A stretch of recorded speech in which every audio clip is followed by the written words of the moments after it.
할렐루야. 예수 그리스도 이름으로 하나님 말씀 증거하겠습니다. 우리 다 같이 하나님 말씀 요한 1장 5절에서 7절까지의 말씀을 우리 같이 읽겠습니다. 요한 1장 5절에서 7절까지의 말씀을 우리 같이 읽겠습니다. 시작.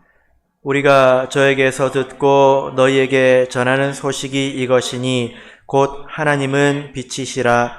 그에게는 어둠이 조금도 없으시니라. 만일 우리가 하나님과 사귐이 있다 하고 어두운 가운데 행하면 거짓말을 하고 진리를 행치 아니함이거니와 저가 빛 가운데 계신 것 같이 우리도 빛 가운데 행하면 우리가 서로 사귐이 있고 그 아들 예수의 피가 우리를 모든 죄에서 깨끗하게 하실 것이요. 아멘. 네, 오늘 이 시간은 하나님은 빛이시라 라는 제목으로 하나님 말씀을 증거하겠습니다. 우리가 요한복음이나 또 다른 요한의 그 글들을 읽어보면 요한 1, 2, 3서 또 요한계시록 이렇게 읽어보면 좀 이해하기가 좀 어렵지 않습니까? 쉬운 것 같은데 또 어렵습니다. 그 이유가 있는데요. 왜냐하면 우리가 신학을 입학을 하면 헬라어를 배웁니다. 성경의 원어를 배우죠. 그런데 이 문법을 배우고 기본적인 것을 익히고 나서 성경을 가장 처음 접하는 책이 요한복음입니다. 왜 그럴까요? 가장 간단한 문장으로 적혀져 있기 때문에 그렇습니다. 문장이 아주 간결합니다. 그래서 우리가 한글로 읽어도 사실 마찬가지인데요. 요한복음 1장 1절을 보면 어떻게 기록이 되어 있습니까? 태초에 말씀이 계시니라.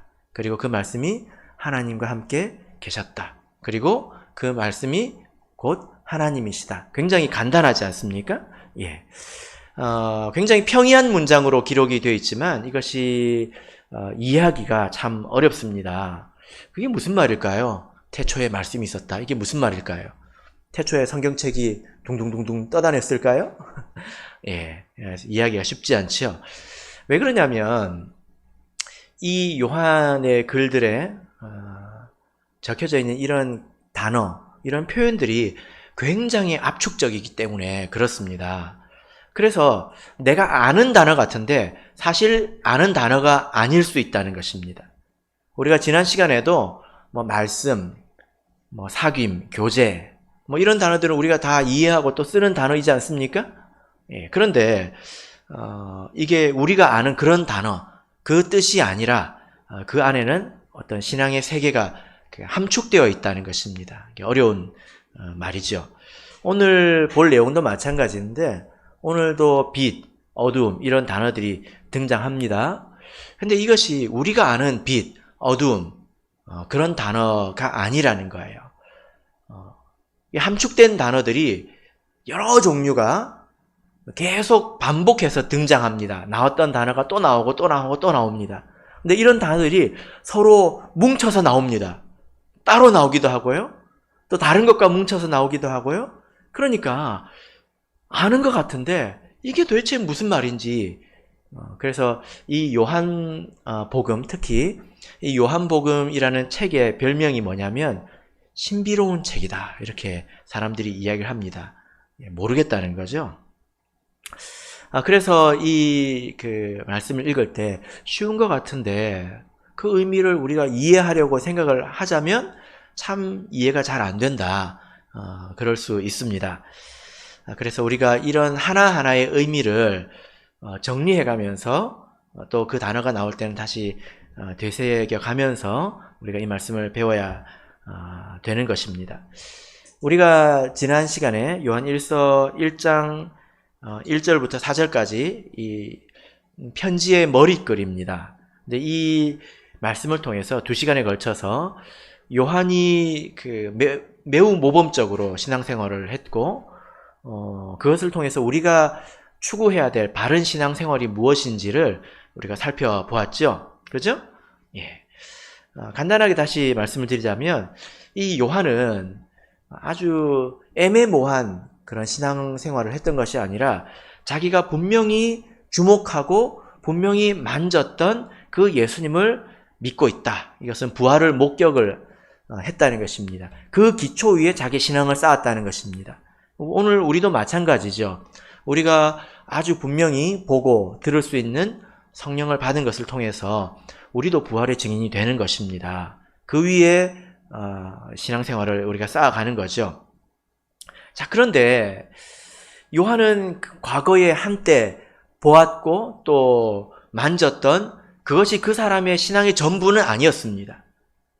살아오는 가운데서 지속적으로 하나님과 만나고 또 교제해오는 그런 신앙생활을 누렸다고 말하고 있지 않습니까? 매사에 하나님께서 요한과 함께 해주셨다라는 거죠. 하나님께서 자기와 또 교회를 살피시고 바르게 인도해 주시고 때로 영적 전쟁을 이끌어 주시고 도와주시고 또 한편 책망도 하시지만 또 위로도 해주시는 그런 하나님의 손길, 이런 것들을 느꼈다는 것입니다. 항상 하나님께서 그렇게 함께 해주셨다는 거예요. 이렇게 하나님께서 함께 해주셨다라는 그런 것을 통해서 세상은 누릴 수 없고 세상은 알지 못하는 그런 기쁨과 평안, 또 감격을 누리고 살았다는 것입니다. 마음속에서 이런 것들이 차고 넘치니까 다른 성도들도 그 기쁨 안으로 들어오라고 초청하고 있지 않습니까? 예. 우리 성도들도 이럴 수 있습니다. 하나님께서 함께 하신다. 뭐 이런 말을 들으면 이런 말에 대해서 여러분들의 마음은 어떻습니까? 혹시 이렇게 무미건조하지 않습니까? 뭐 하나님께서 함께 안 해주시는 건 아니겠죠. 뭐 해주시겠죠. 안 해주실 리는 없겠죠. 이 굉장히 무미건조한 답이지 않습니까? 이것은 내가 경험한다는 거예요, 못한다는 거예요? 못한다는 거죠. 그냥 이치적으로 알고 있을 뿐이라는 겁니다. 하나님이 계신 건 내가 아는데 하나님은 사랑이시니까 함께 해주시겠죠. 나는 모르지만. 이런 뜻 아니겠습니까? 굉장히 무미건조하다는 것입니다. 우리가 신앙생활을 할 때 그렇게 할 것이 아니라 이 요한처럼 마음속에 이 감격이 흘러 넘쳐야 된다라는 거죠. 우리 성도님들께서 이 요한처럼 마음속에 그런 기쁨이 충만하시기를 진심으로 바랍니다. 자, 오늘 말씀을 우리가 통해서 다시 살펴볼 텐데요. 자, 우리가 이렇게 기쁨을 추구하는 신앙생활을 해야 합니다. 신앙생활은 기쁜 것입니다. 먹고 살기도 힘든데 거기다가 하나님까지 믿으려고 하니까 힘들어 죽겠네. 이게 아니라 신앙생활은 본래 기쁜 것입니다. 그런데 이렇게 우리가 기쁨을 추구하는 신앙생활을 이렇게 하다 보면 또 반대쪽으로 칠 수도 있다라는 거예요. 그죠? 예. 한쪽으로 치우쳐서 도리어 병들 수도 있다는 것입니다. 그래서 어떤 이상한 합리화를 시도하기도 하는데요. 예를 들면 이런 것입니다. 어떤 그 성도가 하나님의 말씀과 또 그 죄 가운데서 갈등합니다. 하나님의 뜻을 쫓는 것과 자기의 정욕을 쫓는 것, 이 사이에서 갈등한다는 거예요. 왜 갈등할까요? 어느 쪽으로 가도 마음이 안 편한 것입니다. 내가 하나님 말씀을 지키고 순종하자고 하니 내가 괴로워요. 일단 내 마음이 허락하지를 않습니다. 그렇다고 내가 내 정욕을 따라가자고 하니 불안하고 불편한 것입니다. 그래서 중간에서 이제 갈등하지요. 어떻게든 또 답은 내지 않습니까? 그럴 때 아주 이상하게 합리화를 시키기도 하는데 이럽니다. 하나님께서는 내가 행복하기를 원하실 거야. 내가 이런 마음을 가지고 이렇게 불편한 마음을 가지고 하나님 말씀에 순종하는 것을 원하실까? 하나님도 내가 행복하시기를 원할 거야. 내가 이런 마음 가지고 하나님 말씀에 순종해 본들 무슨 의미가 있겠어? 마음이 없는데. 그러면서 어디로 갑니까? 정욕의 세계로 가죠. 이것이 옳을까요? 예를 들어 안식일에 친구가 부릅니다. 너무 가고 싶어요. 너무 가고 싶어요. 근데 내가 이런 마음을 가지고 하나님 전에 와서 예배 드리는 것이 도리어 하나님께 불영광이 되지 않을까요? 이런 식으로 생각한다는 거예요. 자, 우리가 요한일서 1장 1절을 보겠습니다. 요한일서 1장 1절 보시면 우리가 여기서 한 가지 생각을 해야 되는데요. 태초부터 있는 생명의 말씀에 관하여는 우리가 들은 바요. 자, 여러분 여기 보니까 생명의 말씀이라고 하고 있습니다. 이 생명의 말씀은 누구입니까? 예수님이죠. 자, 그러면 여러분 이런 생각을 우리가 해봐야 합니다. 무슨 생각일까요? 예수님이라고 하면 되지 왜 여기서 생명의 말씀이라고 했냐는 거예요. 그래서 왜 우리로 헷갈리게 하냐는 것입니다. 왜 그랬을까요? 우리가 그 요한의 이 글들을 보면 요한 사도는 같은 내용을 다른 식으로 표현하기도 합니다. 왜냐하면 우리가 알아듣는 것이 둔하기 때문이에요. 예를 들면 이걸 보십시오. 찬송가인데요.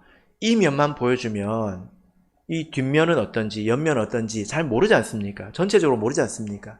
그래서 똑같은 것을 이렇게도 보여주고 이렇게도 보여주고 펼쳐서도 보여주고 뒤로도 보여주고 거꾸로도 보여주고 이렇게 다양한 면을 보여주는 것입니다. 그러니까 이것은 우리에게 정확하게 알려주려고 기쁨을 추구하는 신앙을 추구하다 보면 다른 쪽으로 갈 수 있기 때문에 반대면도 같이 보여주고 있는 것입니다. 자, 그 예가 우리 지난 시간에 살펴봤던 것을 통해서 보면 하나님과의 사귐, 이것을 다른 표현으로는 아버지와 그 아들과 함께하는 것이라고 표현을 했죠. 이게 같은 건데 왜 이렇게 표현했을까요? 이것은 동어 반복을 피하는 것이 아닙니다. 또 다른 말로는 아버지 안에 거하고 아들 안에 거하는 것이라고 했죠. 같은 말인데 다르게 표현했다는 거예요. 그럼 우리가 이 하나님과의 교제에는 이런 면이 있구나, 이런 면이 있구나 하나하나 깨달아야 됩니다. 그렇게 표현한 것입니다. 자, 그러면 왜 여기서 예수님을 생명의 말씀이라고 했을까요? 왜냐하면 이것은 이런 뜻입니다. 우리가 하나님과 교제하는 것은 이것은 삶에서 지속적으로 함께 하는 거죠. 그죠? 하나님과 교제하는 것은 그런 것입니다. 그런데 반면에 이것은 다른 말로 생명의 말씀을 계속 들어오는 것이다. 이게 같은 말이라는 거예요. 여기는 좀 설명이 필요하겠죠? 하나님과 지속적으로 교제하고 하나님의 함께 해주시는 것을 느끼고 그래서 감격 가운데 산다는 것은 지속적으로 생명의 말씀을 듣는 것이다. 자, 그래서 여러분 여기서 이 생명의 말씀을 들었다 할 때는 성경 말씀을 들었다, 설교를 들었다 그런 뜻이 아닙니다. 듣는 것이 귀로만 듣는 건 아니거든요. 그럼 무슨 말일까요? 사람들이 이렇게 생각을 할 수 있습니다. 예를 들어 어떤 사람이, 여러분 한번 생각해 보십시오. 어떤 사람이 자기가 살아가면서 이런 은혜를 받았고 저런 은혜를 받았고 이런저런 간증을 하면 다른 사람들이 뭐라고 생각합니까? 와, 하나님께서 저 사람과 함께 해주시는구나, 부럽다, 나도 좀 저래봤으면 좋겠다, 언제 나는 저럴까 하고 부러워하지 않습니까? 네. 요한 사도도 그럴 수 있습니다. 요한 사도도 예수님의 사랑을 받았던 사람으로 우리가 알고 있지 않습니까? 그 품에 의지해서 누웠던 사람입니다. 그리고 하나님의 은혜로 가장 오래 살면서 살아오는 가운데서 하나님의 은혜를 얼마나 많이 경험했겠습니까? 그죠? 그래서 하나님께서 정말 함께 해주셨다, 참 부럽다 이렇게 생각할 수 있습니다. 그런데 요한이 말하는 것은 그렇게 하나님과 동행하고 하나님 안에 거하고 하나님의 은혜를 누렸던 그런 시간들이 다만 하나님의 사랑을 경험하고 신기하고 그래서 평안하고 기쁘고 그랬던 것만이 아니라 반대면으로 보자면 그 시간을 통해서 자기는 하나님이 어떤 분인지를 계속 배워왔다는 것입니다.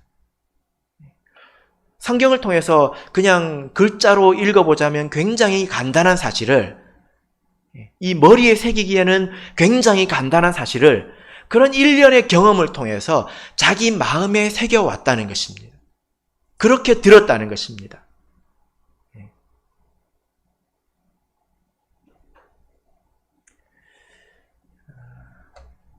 자, 여러분, 이 차이를 아시겠습니까? 이 듣는다는 것이 다르다는 말을 아시겠습니까? 자, 요한복음을 보실까요? 요한복음 6장입니다.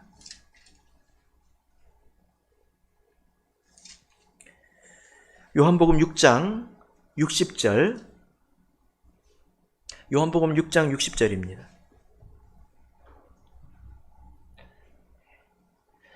자, 읽겠습니다. 시작.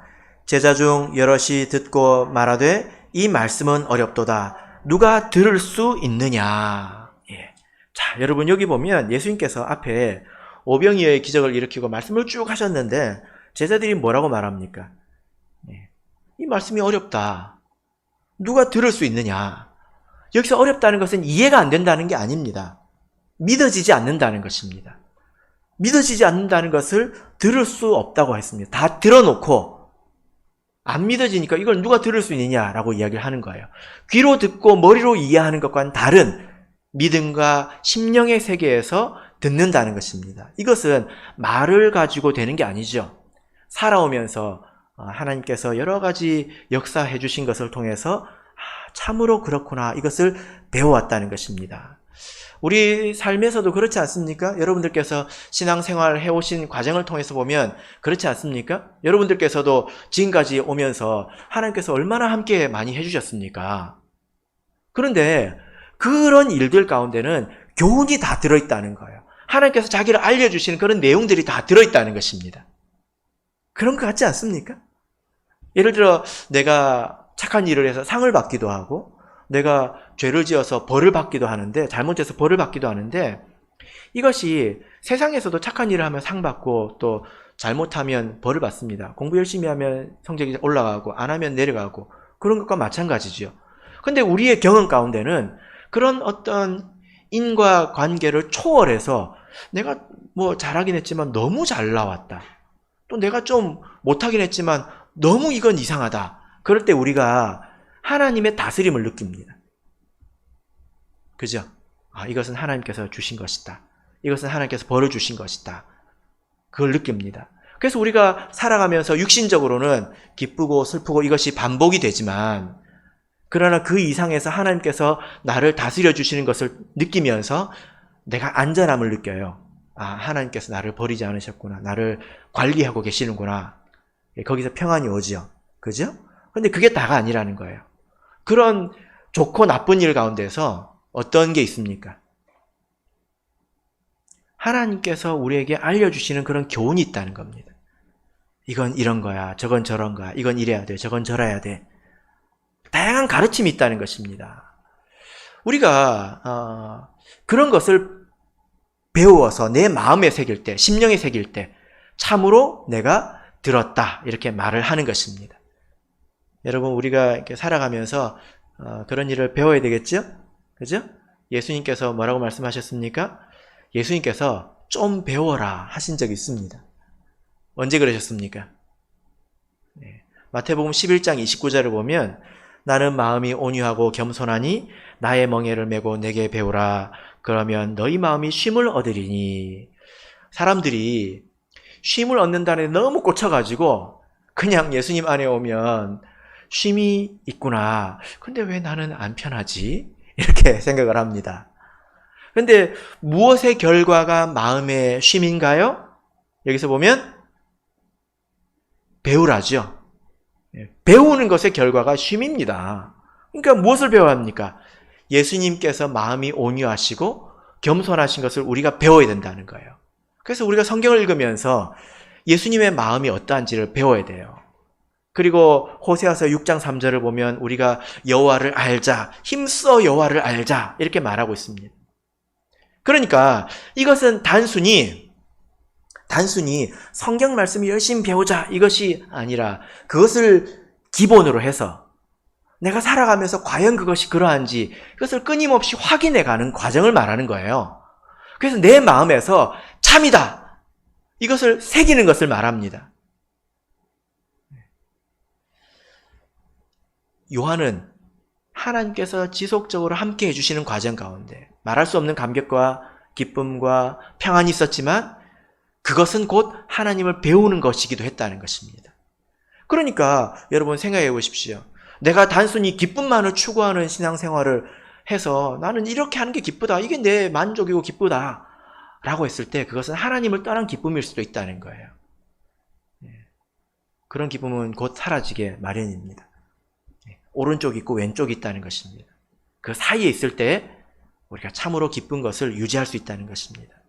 자, 그래서 여러분, 요한사도는 오늘 본문 1장 5절을 보면 이렇게 말하고 있습니다.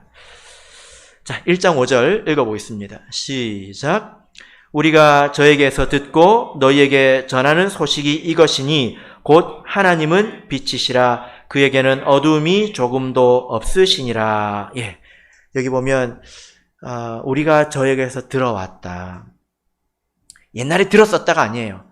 들어왔다는 것입니다. 그리고 너에게 전하고 있다. 우리 성도님들께서도 이렇게 말씀하실 수 있겠습니까? 내가 다만 복음을 전하는 것이 교회 오면 복음을 전하는데 안 그러면 스트레스를 받아가지고 어쩔 수 없이 내가 전하는 것입니까? 아니면 내 마음속에 이 들어왔던 것이 가득하기 때문에 그것이 흘러넘쳐서 예수님 믿어야 돼. 그리고 믿는 자들에게도 이렇게 살아야 돼. 라고 말하는 것입니까? 요한이 말하는 것은 그거죠. 예. 내가 먼저 아는 것에 관심을 가져야 합니다. 제가 몇 차례 이런 말씀을 이렇게 드렸는데요. 우리나라가 종교의 천국입니다. 어떤 종교든지 우리나라에 와서 잘 안 되는 게 없습니다. 거의 그래요. 그런데 어떤 종교든지 우리나라에 와가지고 변질되지 않는 것도 없습니다. 불교도 그렇고 기독교도 그렇고 다 변질되는데 그 변질의 바탕에 보면 무속신앙이 있어요. 예. 이 무속신앙의 특징이 뭐냐면 신에 대해서 관심이 없고 신을 이용해 먹는 거라는 겁니다. 그래서 우상숭배자들이 원하는 게 무엇입니까? 당신이 누군지 내가 별로 관심이 없고 내가 원하는 걸 줄 수 있냐 이거죠. 그래서 돈, 건강 이런 것들 잘 되는 것을 원합니다. 그런데 하나님 믿는 사람도 그렇게 믿어요. 내용이 좀 다를 뿐입니다. 좀 천박하게 믿는 사람은 교회 와서도 돈, 잘됨 이걸 구하죠. 그런데 조금 나아 보이는 사람은 그거 대신 천국을 구합니다. 근데 돈에서 천국으로 달라진 것 빼고는 별로 다를 게 없어요. 여기에 뭐가 문제가 있을까요? 마치 이런 것 같습니다. 어떤 거 같냐면, 천국을 원해요. 근데 하나님이 없어도 돼요. 그냥 천국이면 돼요. 이 말이 무슨 내용인지 좀 느낌이 오십니까? 네. 조금 더 과장해서 이야기하면 지옥만 안 가면 돼요. 하나님은 없어도 돼요. 이렇게 신앙생활을 하는 것 같습니다. 말이 안 되는 소리죠. 하나님이 없는 천국은 상상할 수가 없으니까. 그런데 하나님에 대해서 무관심하고 일평생 살아가면서 겪는 일들을 통해서 하나님에 대해서 듣고 깨닫는 것을 마음에 새기기를 게을리하고 다만 그냥 천국만 가고 싶어 하는 것. 그래서 어쩔 수 없이 교회에 나와서 여기 매여 있는 것이 꼭 그와 같다는 거예요. 그런 면에서 우상숭배자와 비슷하다는 것입니다. 여러분, 그런데 한번 생각해 보십시오. 우리가 지난 시간에 외우자고 했죠. 기쁨은 어디에서 옵니까? 교제에서 온다고 했죠. 벌써 잊어버렸습니까? 기쁨은 어디에서 옵니까? 교제에서 온다고 했죠. 성경 공부 교제 말고 하나님과의 사귐에서 온다고 했죠. 여러분, 내 마음속에 정말 이 기쁨이 없이 내 육신의 정욕을 이길 수 있을까요? 가능할까요? 또 사단의 시험을 이길 수 있을까요? 또 세상에서 오는 그런 환난을 내가 이길 수 있을까요? 기쁨 없이? 생짜배기로? 내가 하나님에 대해서 아는 지식이 없이, 믿음의 지식이 없이 내가 이 기나긴 인생을 변치 않고 흔들리지 않고 살아갈 수 있을까요? 네, 그것은 힘든 일이죠. 그래서 여기에 관심을 가져야 된다는 것입니다. 자, 그래서 요한이 자기가 지금까지 살아오면서 하나님에게 대해서 많이 듣고 또 보았을 텐데 그것을 정리하고 있습니다. 어떻게 정리하고 있습니까? 5절을 보시면 우리가 저에게서 듣고 너에게 전하는 소식이 이것이니 이건 일평생을 통해서 깨달았다는 말이에요. 무엇입니까? 곧 하나님은 빛이시라. 그에게는 어둠이 조금도 없으시니라. 이것입니다. 이 말이 예수님께서 어느 날 와가지고 기서가 하나님은 빛이시다. 그에게는 어둠이 조금도 없으시다. 이게 아니라는 거예요. 살아오면서 일평생 많은 일들을 경험했는데 그런 모든 일들을 종합했을 때 이 한마디로 표현할 수 있다는 거예요. 그게 뭡니까? 하나님은 빛이시다. 예. 여러분 이게 무슨 뜻일까요? 다 아는 단어죠? 하나님, 빛. 다 아는 단어지 않습니까? 이게 무슨 뜻일까요? 예. 우리가 좀 이해를 할 필요가 있습니다. 세상에서도 이 빛이라는 말은 여러 가지 의미로 이렇게 우리가 아는 이 빛, 불빛 그런 의미로만 쓰는 건 아니죠. 어떤 의미로도 씁니까? 쥐구멍에도 볕들 날 있다. 이게 무슨 말입니까? 이것은 희망, 소망, 볕이 든다는 것은 희망과 소망을 말하는 거거든요. 성경 안에도 이 빛이라는 것이 다양한 의미로 쓰여졌습니다. 또 하나님에게 대해서도 여호와는 나의 빛이다. 이런 표현을 썼는데 그 맥락을 통해서 보면 이 빛이라는 단어가 의미하는 게 있어요. 특별히 요한복음, 요한 1, 2, 3, 4, 계시록 여기에 빛이라는 단어가 굉장히 많이 나옵니다. 반복이 많이 됩니다. 그러니까 빛이라는 개념, 단어를 모르고 이 책을 읽으려면 많이 걸린다는 거예요. 신약 성경에 사용된 빛이라는 단어 중에 절반은 요한복음, 요한 1서, 계시록에 쓰였습니다. 그러니까 이 단어를 모르면 요한복음을 읽을 수 있을까요? 요한 1, 2, 3서 읽을 수 있을까요? 그냥 내가 아는 것 같은데 뭐지? 하고 그냥 넘어가겠죠. 그게 누적이 되면 요한복음을 다 읽었는데 뭘 읽었는지 모르겠다는 거예요. 그죠? 자, 그러면 이 빛이라는 게 무엇인지 자, 우리 같이 보겠습니다. 요한복음 1장 1절을 보겠습니다. 요한복음 1장 1절 이 말씀을 보시면 태초에 말씀이 계시니라 이렇게 말씀하고 있죠. 태초에 말씀이 계시니라. 4절을 보면 그 안에 무엇이 있다고 말하고 있습니까? 생명이 있으니 이 생명은 사람들의 빛이라. 이 말씀은 사람들의 빛이라는 것입니다.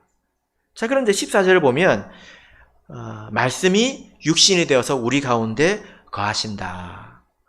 그래서 이 말씀이 우리 가운데 거하셔서 그의 영광을 드러낸다. 그의 빛을 드러낸다. 이렇게 말씀하고 있죠. 그죠? 그 영광이 무엇입니까? 아버지의 독생자의 영광이요 은혜와 진리가 충만하더라. 그래서 예수님께서 나는 세상의 빛이다 이렇게 말씀을 하신 것입니다. 이 말씀은 생명의 빛이고 그것이 성육신 하신 것이 예수님이고 그 예수님이 세상에 빛을 비춰주셨는데 예수님께서 무슨 형광물질도 아니고 이 빛이라고 하는 것은 다른 의미겠죠. 이것은 우리가 읽은 것처럼 여기 보면 독생자의 영광이요 은혜와 진리가 충만하다. 우리가 영광을 생각할 때 빛나는 것을 생각하지 않습니까? 영광 그러면 이게 어느 나라 말인지 모르겠는데 아우라 이런 걸 생각하잖아요. 얼굴 뒤에서 이렇게 탁 빛나는 거. 그죠? 예. 무엇이 빛납니까? 무엇이 충만합니까? 은혜와 진리가 충만하더라. 그래서 우리가 빛이라는 것을 생각할 때 이것을 우리가 은혜 그리고 진리의 관점에서 생각해 볼 수 있습니다. 다 정리를 해볼 수가 있습니다. 요한 1서에서는 이 빛이라는 것이 진리라는 측면에서 강조가 되어 있지만 우리 먼저 은혜를 생각을 해 보도록 하겠습니다.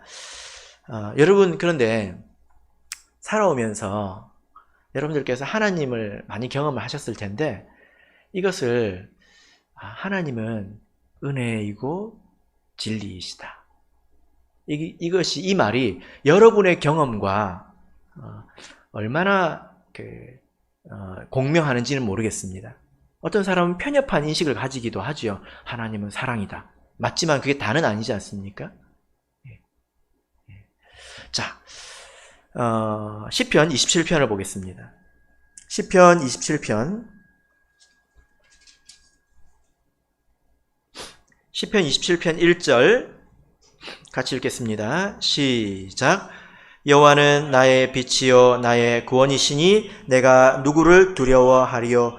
여호와는 내 생명의 능력이시니 내가 누구를 무서워하리요. 예. 자, 여러분 여기 보면 여호와는 나의 빛이요. 여호와께서 나의 빛이다. 이 말은 무엇입니까? 여기 보면 이어서 말씀하고 있죠. 나의 구원이시니. 죽음 가운데로 가는 나를 구원해 주신 분이라는 것입니다. 여러분, 하나님은, 예수님은 여러분의 빛이십니까? 일평생 사는 경험을 통해서 그것을 경험하십니까? 자, 여러분 이렇게 생각해 보십시오.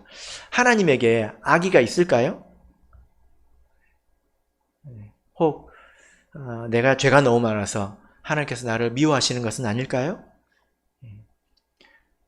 우리가 살면서 어떤 일을 겪을 때에 때로는 하나님에 대해서 오해할 수 있습니다.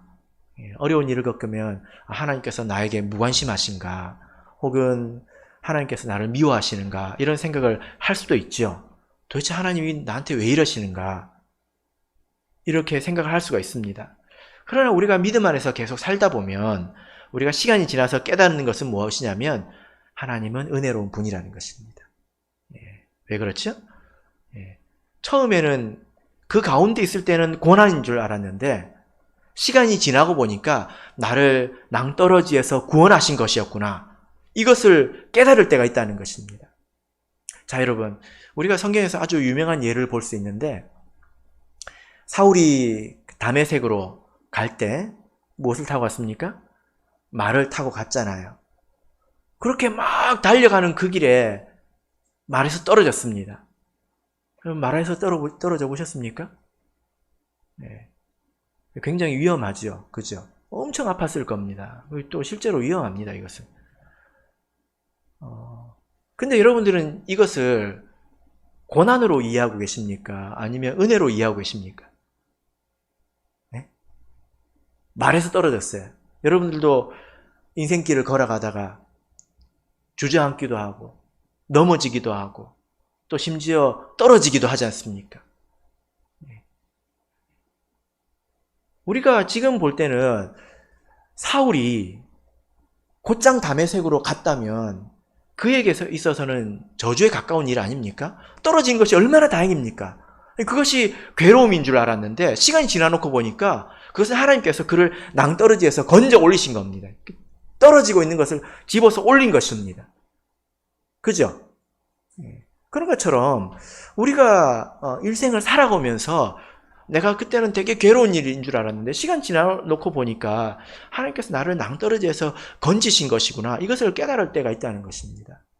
그래서 하나님께서는 우리를 사랑하시고 우리에게 은혜를 베풀어 주시는 분이다 라는 것을 우리가 알게 되죠. 자, 그런데 이 빛이라고 하는 것은 은혜이기만 한 것이 아니라 또한 진리입니다. 본문의 말씀으로 가서 보시면, 자, 5절을 보시면 하나님은 빛이시니라 그에게는 어두움이 조금도 없으시니라. 이 빛을 특별히 어두움과 반대되는 개념으로 설명하고 계시지 않습니까? 그렇죠? 예.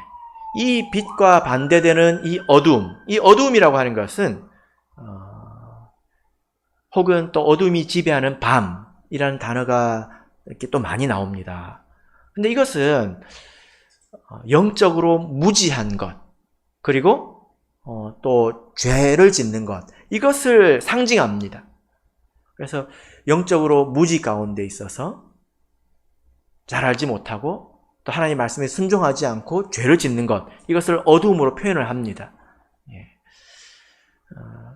그런데 죄를 짓는 것은 무지와 관련이 있죠. 그죠? 예. 사람들이 왜 죄를 지을까요? 이해가 안 되죠. 왜? 이건 믿는 사람들 안에서 이야기입니다. 왜 죄를 지을까요? 그 사람 눈에는 안 보이니까 그런 거예요. 그냥 머리로 아는 것 말고 우리는 경험을 통해서 마음에 새겨두었던 것들, 또 믿고 있는 것들을 그 사람은 안 믿고 있기 때문에 죄를 짓는 것입니다. 무지가 죄와 관련이 있다는 것입니다.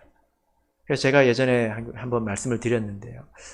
기억나십니까? 제가 목양실에서 땅바닥에 과자가 언제적부터인지 모르는 과자가 하나 있길래 쓰레기통에 버리려고 제가 테이블 위에 딱 올려놨습니다.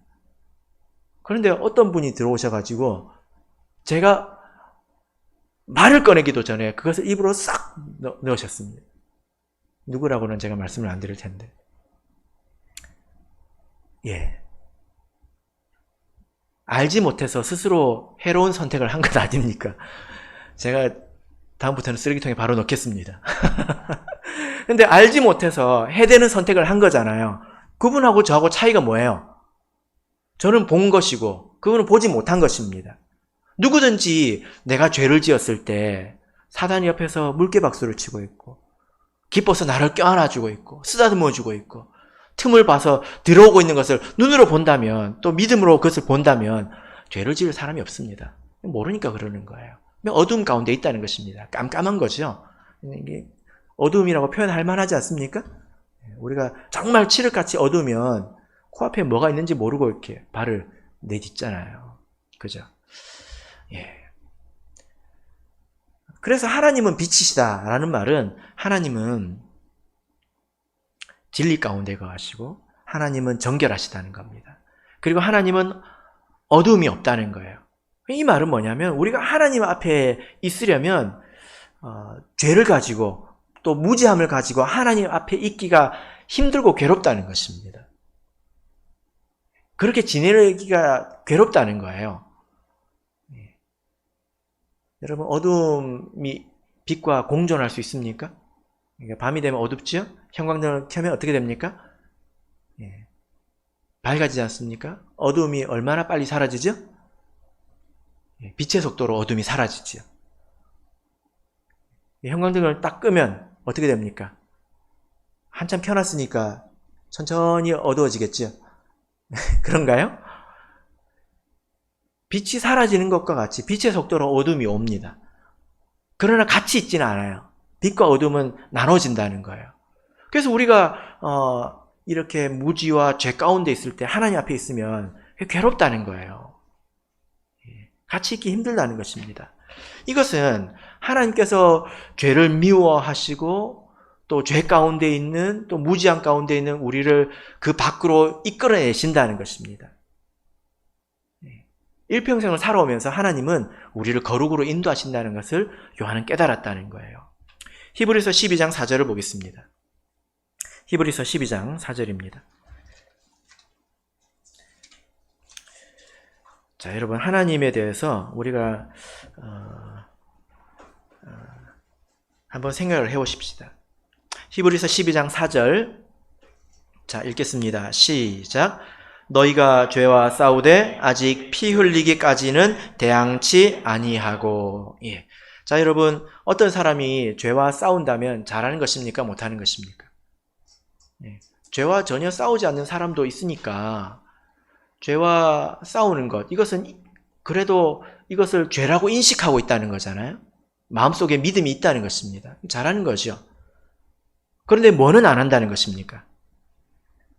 피 흘리기까지 대항치는 않는다. 이것은 무슨 말이냐면 죄가 있는 것을 알고 그것에 대해서 근심하고 또 마음 아파하지만 박멸하는 노력은 안 한다는 거예요. 마치 이것과 같습니다. 살이 찌면 옷도 이렇게 쪼이고 움직이는데도 불편하고 그렇잖아요. 아, 살 빼야 되는데 하면서 정작 먹는 건 계속 먹는다는 거예요. 근데 살이 그렇게 해서 빠지던가요? 어떻게 해야 빠집니까? 예. 작심해야 빠지죠. 그죠? 예. 뭐 다 경험해 보시지 않았습니까?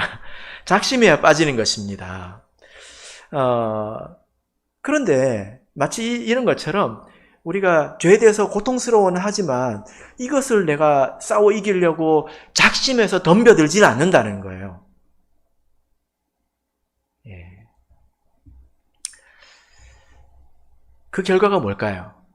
죄와는 싸우되, 믿음이 있어서 죄를 인식하고 죄와 싸우긴 합니다. 그러나 박멸하지는 않습니다. 그 결과가 무엇일까요? 자, 5절, 6절 여러분 보십시오. 6절을 보시면 주께서 사랑하시는 자를 징계하시고 그의 받으시는 아들마다 채찍질 하심이니라. 그런 사람들 뭐 한다고요? 채찍질 하신다는 거예요. 여러분, 우리 참예수교회 성도들은 세상에 이렇게 나가면 그래도 거룩하고 깨끗하고 돋보이는 그런 사람들입니다. 그런데 하나님은 그런 것으로 만족하시지 않는다는 거예요. 한번 생각해 보십시오, 여러분. 채찍질 하신다고 하셨습니다. 이런 사람을 놓고 채찍질 하시는 분이 하나님이시라는 거예요. 채찍질이 무엇입니까? 여러분들 자녀를 채찍질 해보셨습니까? 채찍질이라고 할 때 여러분 허리띠 풀어서 때리는 정도로 생각하십니까? 채찍이 무엇입니까? 우리가 예수님의 순환에 대해서 이야기할 때 채찍을 많이 이렇게 연상을 하는데요. 채찍이 한 가닥이 아니죠. 여러 갈래의 가죽끈에다가 끝에 무엇이 있습니까? 뼈 조각이나 혹은 쇠 조각이 있지요. 그래서 그것으로 득을 이렇게 내리치면 후다닥 하고 그것이 살에 박힙니다. 그리고 어떻게 합니까? 이것을 당기면 그것이 피부를 이제 뜯어내지요. 그죠? 채찍질을 맞고 죽는 사람도 있습니다. 십자가형을 당하기 전에. 여기서 그 채찍질을 말하고 있습니다. 하나님께서 우리를 어떻게 바라보시냐는 거예요. 하나님은 얼마나 빛이시냐는 겁니다.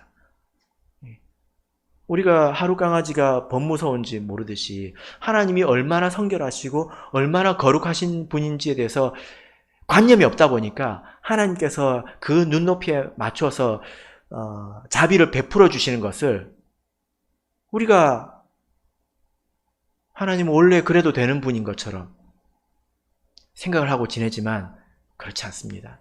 기억나시지요? 나답과 아비후가 어떻게 죽었습니까? 다른 불로 하나님을 섬겼다고 죽었습니다. 하나님이 얼마나 거룩하시고 얼마나 빛되신 분인지 생각을 해보십시오. 근데 계속 거기에 머물러 있으면 하나님이 끌어당기신다는 거예요. 그 정도 가지고 안 돼. 그 정도 가지고 안 돼. 그런 일을 경험하다 보면 우리가 도대체 하나님 앞에서 얼마나 거룩해야 되나, 하나님은 무엇을 원하시는가에 대해서 우리가 놀라게 됩니다. 그래서 요한 사도가 깨달은 것이 무엇입니까? 하나님은 빛이시다.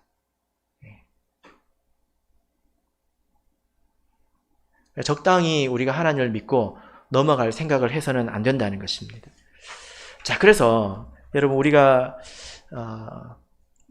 경험한 것이 무엇이든지 간에 요한 사도가 예수님을 통해서 듣고 전해주는 것은 하나님은 빛이시다라는 거예요. 우리가 하나님과 좋은 관계에 머물러 있으려면 그것을 알아야 되겠죠. 그죠? 그것을 모르고 우리가 하나님을 빛이 아닌 회색 정도로 여긴다면 우리가 하나님과 좋은 관계에 절대로 있을 수가 없습니다. 그렇지 않겠습니까? 우리가 자녀를 키울 때도 이런 생각을 할 때가 있습니다.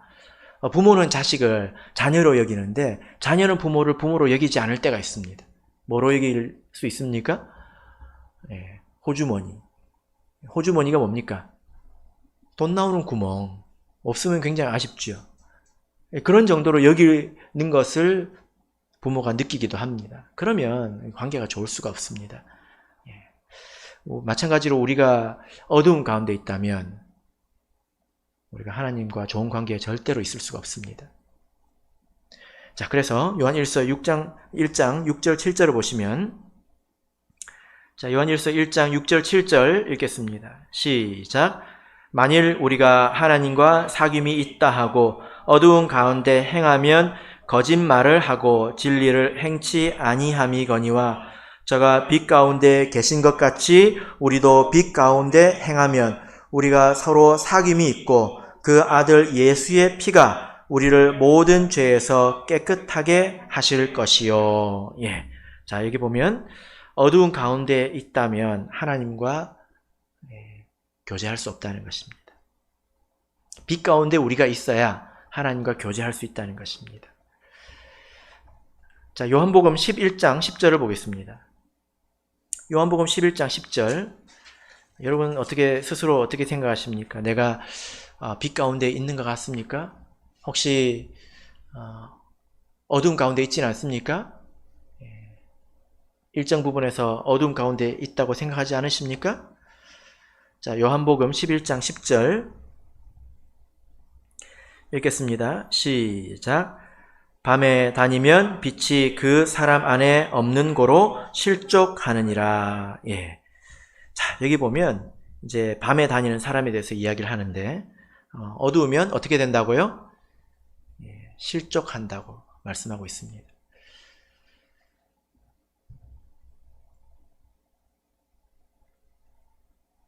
요한복음을 보면 이 밤이라는 단어가 많이 나오는데요. 밤에는 뭐 하는 때입니까? 자는 때죠. 요한복음을 보면요, 이 밤에 일어나는 일들이 많습니다. 어떤 일들이 일어날까요? 니고데모가 밤에 찾아옵니다. 그래서 일어난 일이 무엇입니까? 니고데모가 예수님 말씀을 못 깨닫습니다. 그래서 예수님께서 설명을 해주시죠. 근데 예수님께서 결국 뭐라고 하십니까? 땅의 일을 내가 설명해도 네가 모르는데 하늘의 일을 네가 어떻게 믿겠느냐? 이해를 못했다는 거예요. 밤 가운데 있는 사람은 깨닫지 못합니다. 그래서 요한복음 1장 아까 우리가 몇 절 읽었습니까? 4절 읽었나요? 예, 그 말씀은 생명의 빛이라고 하지요. 예, 5절을 보실까요? 예, 빛이 어둠에 빛이 돼 어둠이 어쩐다고요? 깨닫지 못한다는 것입니다. 예, 밤에 있으면 깨닫지 못합니다. 지금 내가 듣고 있는 말이 무슨 말인지 깨닫지를 못합니다. 예. 그 다음에 유다가 예수님을 배신하러 나갔을 때 성경은 이렇게 기록하고 있습니다. 유다가 나갔을 때 때는 밤이러라 이렇게 기록을 하고 있습니다. 요한복음 21장을 보겠습니다. 21장 3절입니다. 요한복음 21장 3절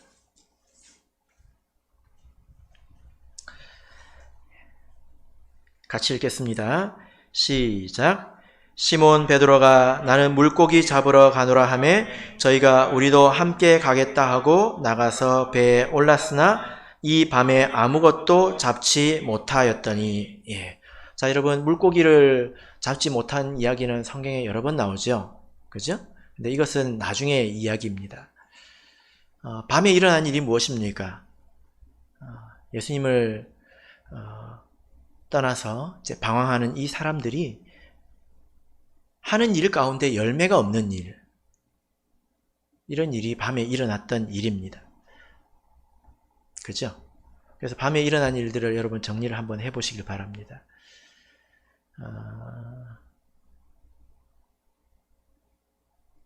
그래서 밤에 있는 사람은 이야기를 해도 깨닫지 못합니다. 성도가 죄 가운데 있으면 하나님을 만날 수가 없습니다. 그래서 여러분들 가운데 일부라도 어떤 어두움이 있다면 이것을 여러분들이 피 흘리기까지 대항을 해야 합니다. 대적을 해야 합니다. 지금은 이제 코로나로 인해서 우리가 대면 예배가 어려운 상황이죠. 이런 때가 이렇게 마귀로 보자면 아주 대목이죠. 그죠? 예. 마귀가 여러분들이 예배를 드리는데, 하나님 말씀을 듣는데 아주 열심히 방해를 하고 있을 겁니다. 우리가 하나님 말씀 들을 때, 깨달을 기회가 있을 때 이것을 고쳐야 합니다.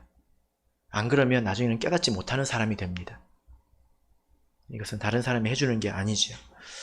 우리가 신앙생활을 해나가면서 나든지 아니면 다른 사람이든지 이런 일들을 겪는 것을 많이 보셨을 겁니다. 그래서 우리의 마음속에 믿음이 있죠. 그래서 내가 이런 죄를 지었을 때 이렇게 된다라는 그런 지식이 있기 때문에, 믿음이 있기 때문에 내가 죄의 유혹을 받지 않고 사는 것입니다. 이것을 성경에서는 안다라고 표현을 하고 있습니다. 내가 알기 때문에 그 일을 행하지 않는 것이요. 알기 때문에 내가 입에 넣지 않는 것입니다. 요한도 알기 때문에 전한 것입니다. 고린도전서 2장 15절을 보면 이런 말씀이 있습니다.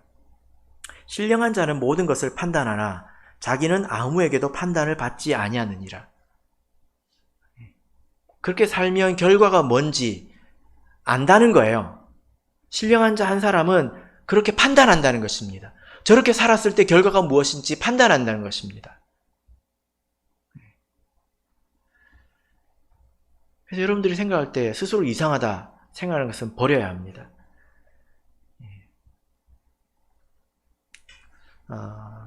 말씀의 결론 맺겠습니다. 하나님은 빛이시죠? 우리가 그 안에 있었기 때문에 우리가 모든 것을 아는 것은 아니지만 그러나 상당히 알고 있습니다. 그래서 우리가 하나님과 교제도 하고 사는 것이죠. 예수님께서 우리를 일컬어서 너희는 세상의 빛이라고 하셨습니다.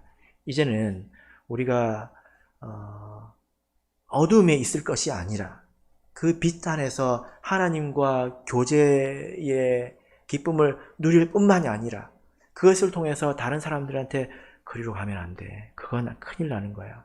잘못된 거야. 이쪽에 길이 있는 거야. 라고 이야기할 때 그것이 무엇입니까? 예수님께서 말씀하신 것처럼 너희는 세상의 빛이라 하는 것이 되는 것입니다. 여러분, 예수님께서는 승천하셨습니다. 이제 세상의 빛은 누구입니까?